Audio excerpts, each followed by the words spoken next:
Dear students, welcome to let's learn with Rajeev sir. आज हम लोग कुछ इंपॉर्टेंट सॉल्ट के कलर के बारे में डिस्कस करेंगे। ये कलर एग्जाम में पूछे जाते हैं और बहुत कन्फ्यूजन क्रिएट करते हैं, तो इसको हम लोग यहीं पर डिस्कस कर लेते हैं। तो पहले जो है name of the salt, molecular formula, colour of the compound. तो पहला जो सॉल्ट लिखा हुआ है वो है लेड नाइट्रेट। लेड नाइट्रेट का फार्मूला PbNO3 होल ट्वाइस। कैसे बना है ये आप लोगों को क्लियर है कि लेड के ऊपर होता है 2 प्लस चार्ज यानी 2 पॉजिटिव चार्ज, नाइट्रेट के ऊपर होता है 1 माइनस चार्ज। तो इसका मॉलिक्यूलर फार्मूला हो गया PbNO3 होल ट्वाइस। अब कलर इंपॉर्टेंट है, यही पूछा जाता है कि इसका कलर कैसा होगा, वाइट कलर का।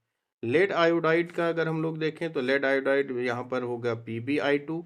PbI2 का जो कलर होगा वो जेलोइस होगा, येलो कलर का होगा। कॉपर नाइट्रेट, तो कॉपर नाइट्रेट, कॉपर की वैलेंसी 2, नाइट्रेट की 1, तो CuNO3 होल ट्वाइस। तो इसका कलर ब्लूइश ग्रीन होता है। तो कॉपर नाइट्रेट का colour bluish green. Ferrous sulphate, ferrous का मतलब हो गया कि Fe सेकेंड।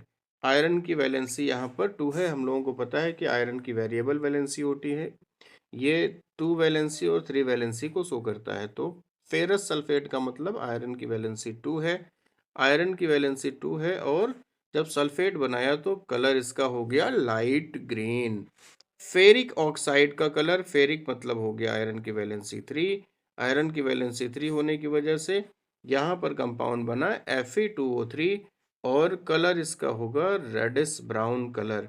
तो फेरिक ऑक्साइड का colour reddish brown. Calcium carbonate का कलर होता है वाइट, ये प्रेसिपिटेट होता है सॉल्यूशन में।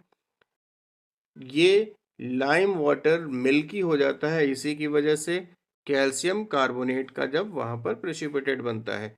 लेकिन हम लोगों ने पढ़ा है कार्बन डाइऑक्साइड के टेस्ट में कि जब एक्सेस कार्बन डाइऑक्साइड और वाटर को पास कर दिया जाता है तो कैल्शियम कार्बोनेट बन जाता है कैल्शियम हाइड्रोजन कार्बोनेट, और ये कलरलेस होता है सोल्यूशन में क्योंकि वाटर में डिजॉल्व हो जाता है, सॉल्युबल हो जाता है।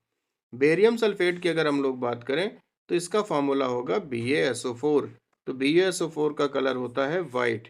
कॉपर सल्फेट पेंटाहाइड्रेट, यानी इसके साथ में 5 वाटर मॉलिक्यूल जुड़ा हुआ है वाटर ऑफ हाइड्रेशन का, तो कॉपर सल्फेट CuSO4.5H2O, तो इसका कलर होता है ब्लू। और अगर इससे वाटर ऑफ हाइड्रेशन को हटा दिया जाए, वाटर ऑफ हाइड्रेशन को जब हटाया तो कॉपर सल्फेट हो गया फार्मूला, और कॉपर सल्फेट का कलर वाइट। बहुत इंपॉर्टेंट है, सिल्वर सल्फाइड पूछा जाता है। आपने ये पढ़ा होगा क्वेश्चन ना कि सिल्वर आर्टिकल्स को अगर लंबे समय तक एयर में एक्सपोज किया जाए, यानी चांदी के अगर ऑर्नामेंट हैं, गहने हैं, उनको लगातार यूज कर रहे हैं तो वो काले हो जाते हैं। ब्लैक कलर के क्यों हो जाते हैं? क्योंकि वो फॉर्म कर लेते हैं एटमॉस्फेयर में जो सल्फर है उसके साथ में रिएक्ट करके सिल्वर सल्फाइड बना लेते हैं, और सिल्वर सल्फाइड का कलर होता है black. Silver chloride AgCl, AgCl photolysis में हम लोगों ने पढ़ा है। इसका जो है यूज की मतलब इस रिएक्शन का यूज किया है कि अगर ये लाइट के एक्सपोजर में तो ये फोटोलाइसिस हो जाएगी इसकी।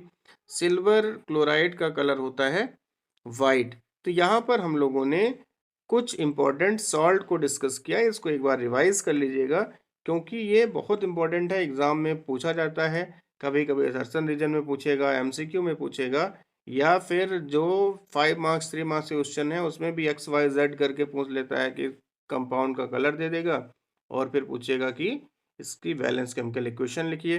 तो इसको अच्छे से प्रिपेयर कर लीजिए। इसी के जैसे और इम्पोर्टेंट टॉपिक के साथ हम लोग मिलते रहेंगे।